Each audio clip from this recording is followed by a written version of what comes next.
O gigantismo era algo muito comum na Terra pré-diluviana. Libélulas fósseis com uma envergadura de quase 1 metro foram descobertas e seria um acidente terrível se elas colidissem em seu para-brisa. Existe também fósseis de formigas gigantes, vespas gigantes, abelhas gigantes, aranhas gigantes, tartarugas gigantes. Veja essa concha gigante de mais de 40 centímetros. O gigantismo é uma evidência clara de uma Terra pré-diluviana com uma atmosfera adequada para permitir que esses e tantos outros animais crescessem tanto assim. Todos concordam que o cume do Monte Everest já esteve uma vez sob o fundo do mar, mas nem todos associam o Monte Everest com o dilúvio de Noé, porque acham que não há tanta água assim na Terra para cobrir uma montanha tão alta. Lembre-se que, segundo a teoria das hidroplacas, o dilúvio mudou a topografia da Terra. Cadeias de montanhas como os Himalaias se formaram no final do dilúvio. Com movimentos verticais de terra, as montanhas subiram e as águas do dilúvio fluíram dos continentes para as bacias recém-formadas dos oceanos. Experiências demonstram que, à medida que a erosão alargava a fenda, sua largura se tornou tão grande que as rochas, pressionadas embaixo da câmara subterrânea, se ergueram, dando origem à cordilheira oceânica que se estende ao longo da Terra como a costura de uma bola de beisebol.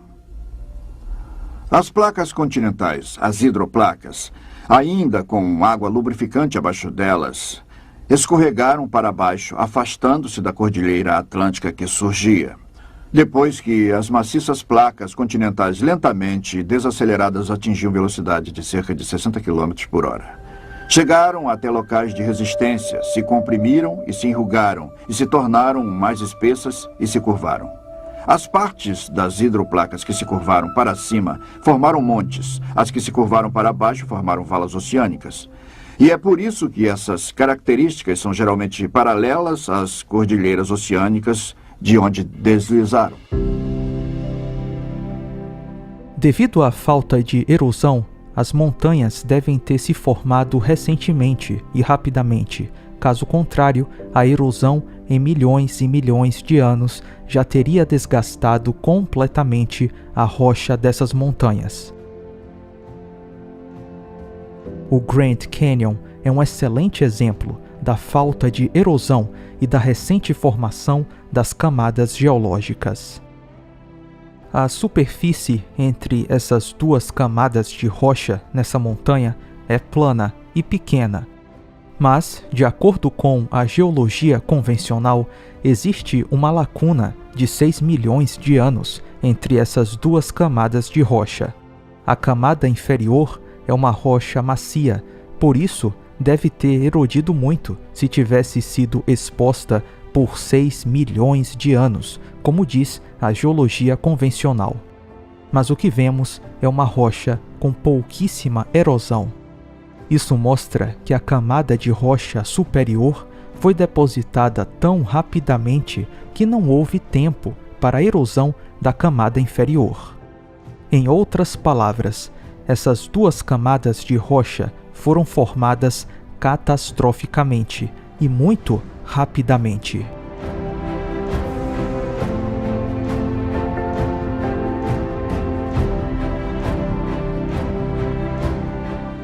Além da falta de erosão de rochas com supostos milhões e milhões de anos, existe também rochas literalmente dobradas.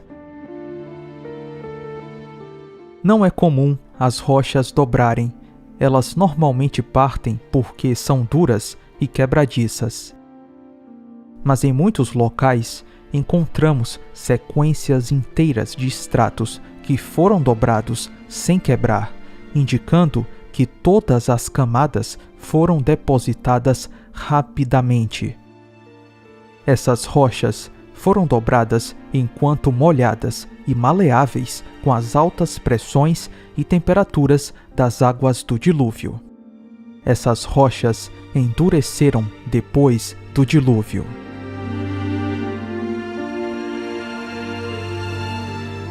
Rock is brittle.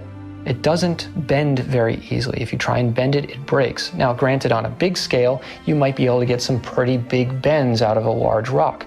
But these bends are tight and close, and you can walk from one end of them to the other. This type of bend and folding without breaking the brittle rock means that maybe it wasn't brittle rock at the time of its formation. These might have been much softer materials. After all, they were laid down during Noah's flood. They've been compacted down, started off horizontal, but then as tectonic movements occurred, they shifted and folded them while they were probably still soft. So when we look at it this way, what we realize is that the really tall mountain chains, the Alps, the Rockies, the Himalayas, they didn't exist before the flood. The whole reason that they exist is because of the flood.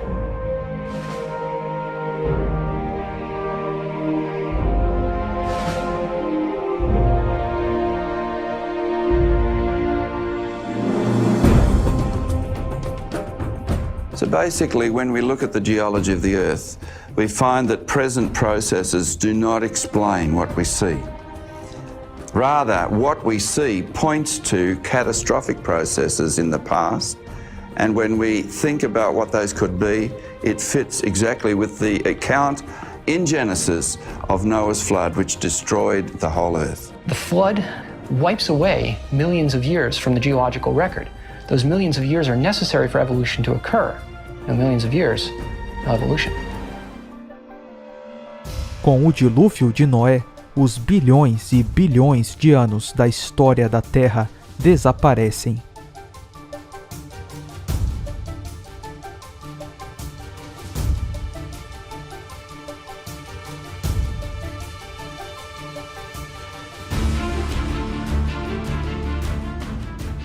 As águas do dilúvio não enterraram apenas os animais, mas também a vasta vegetação viçosa da terra pré-diluviana. O sepultamento dessa quantidade enorme de vegetação da terra pré-diluviana foi rápido. As águas do dilúvio, com as altas pressões e temperaturas envolvidas, formaram o carvão e o petróleo que temos hoje na Terra.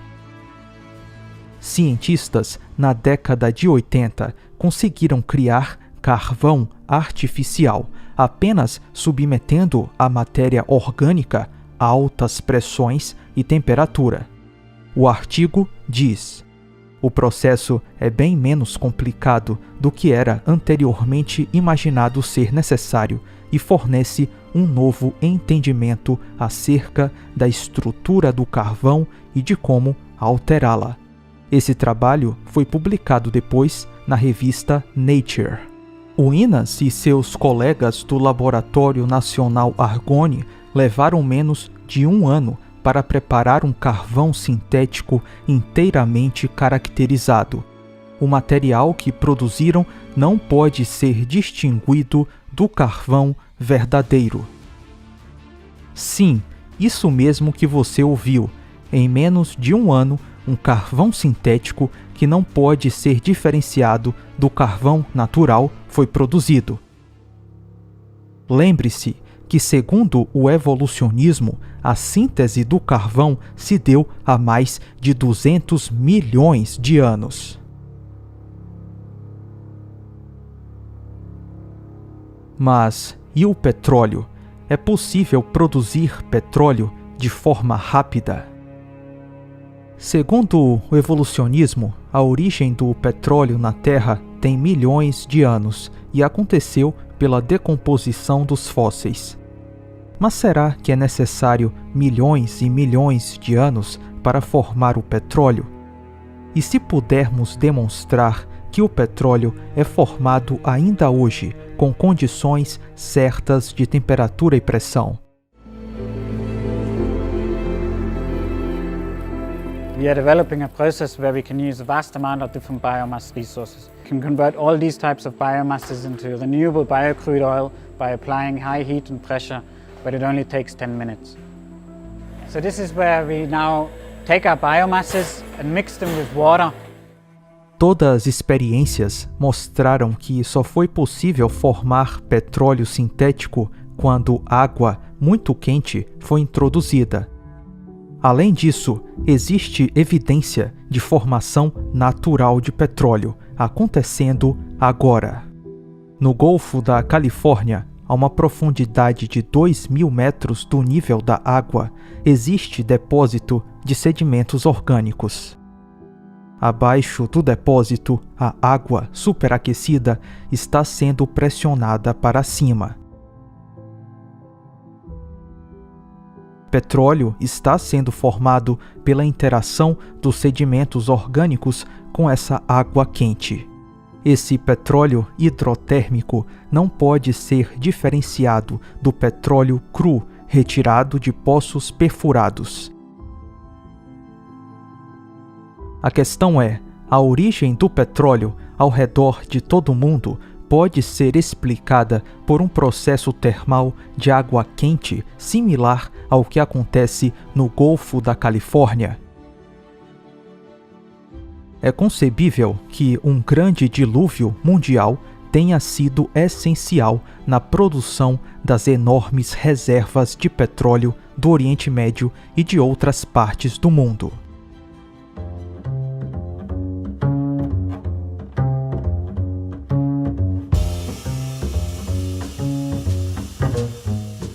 Pegadas de dinossauros foram encontradas em todo o mundo, Estados Unidos, China e até aqui na América do Sul.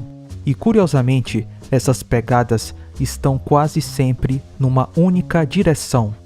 Pegadas de dinossauros em uma única direção é realmente impressionante, porque quando os animais estão relaxados, eles se movimentam em várias direções. Quando os animais ficam com medo, eles tendem a se mover rapidamente numa única direção. Então, por que as pegadas dos dinossauros sugerem que eles entraram em pânico quando as fizeram? Uma catástrofe, como um dilúvio, seria uma resposta bem convincente. À medida que as águas subiam durante o dilúvio de Noé, vários mecanismos, como o movimento de maré da água, fizeram com que os sedimentos inundados fossem brevemente expostos. Os dinossauros, antes de se afogarem nas correntes, fizeram rastros nesses sedimentos. Lembre-se que os dinossauros eram grandes, então eles ficaram muito tempo tentando fugir das águas do dilúvio. Os dinossauros estavam em pânico quando faziam as suas pegadas, e isso explica o porquê a trajetória das pegadas encontradas são retas.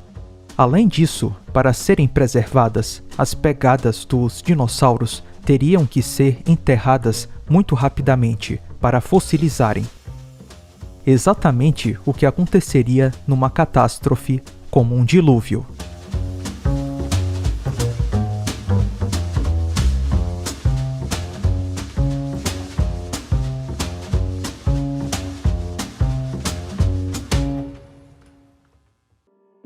Se de fato aconteceu um dilúvio mundial, seria esperado encontrar várias narrativas desse dilúvio por diferentes povos. Relatos de um grande dilúvio existem praticamente em todos os povos antigos. Povos antigos que não se conheceram falavam de um grande dilúvio, onde um pequeno grupo de pessoas era salvo. Os incas, os aborígenes, os maias, os chineses e muitos outros têm relatos de um grande dilúvio. Existem mais de 270 relatos de diferentes culturas ao redor do mundo sobre um dilúvio devastador. Todo mundo no passado falava em um grande dilúvio.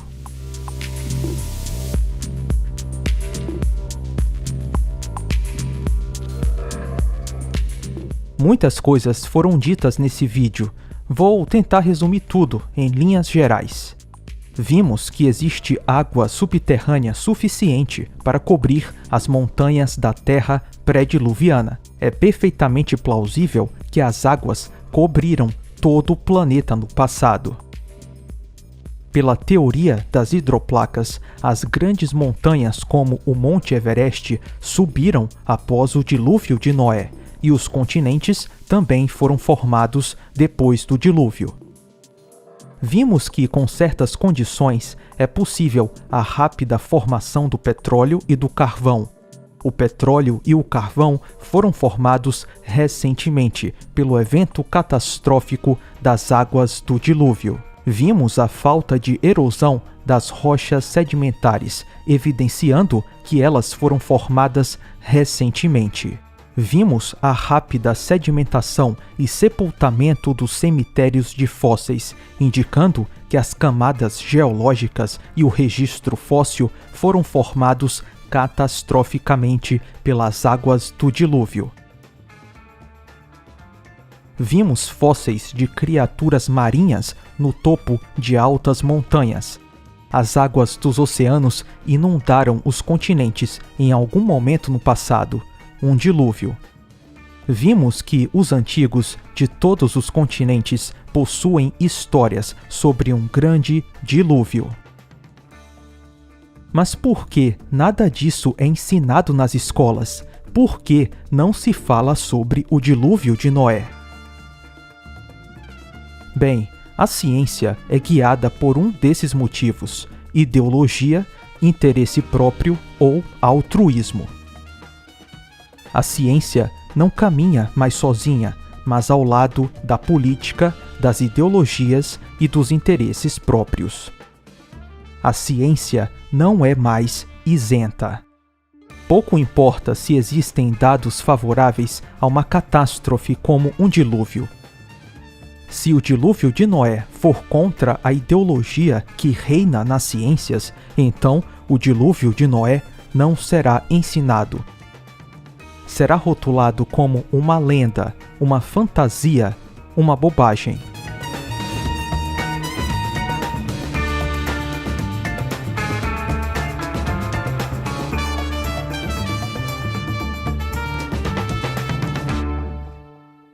Evidenciar o dilúvio de Noé seria confirmar o relato bíblico, e tem pessoas que odeiam isso. No mais, fique com a promessa.